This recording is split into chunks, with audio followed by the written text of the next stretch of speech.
C'est la journée mondiale ce mardi du droit à l'avortement.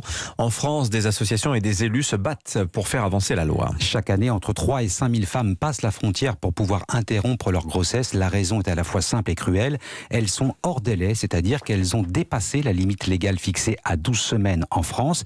Il existe bien une proposition de loi qui permettrait de l'amener à 14 semaines, mais le Parlement et la majorité traînent les pieds. Virginie Riva. C'est une demande de longue date pour des associations comme le planning familial. Pour elles, la loi de 1975 propose des délais trop courts.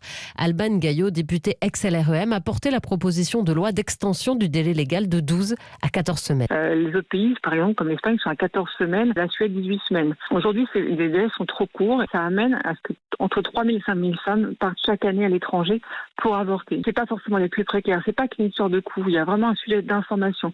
C'est les femmes les plus jeunes ou les femmes victimes de violences conjugales, par exemple. Le comité consultatif d'éthique a même donné son feu vert, mais pour le Collège national des gynécologues et obstétriciens de France, ça n'est pas la solution. Geoffroy Robin, secrétaire général. Le fœtus est plus gros, donc c'est en effet plus difficile, avec théoriquement un petit peu plus de risque de complications également de l'intervention. Mais à la limite, c'est pas forcément ça le principal problème. C'est surtout que pour nous, en France, il faudrait pouvoir faciliter l'accès à des plateaux techniques qui réalisent de l'IVG le plus tôt possible. Geoffroy Robin qui rappelle que l'interruption médicale pour raison psychosociale est possible jusqu'à la fin de la grossesse.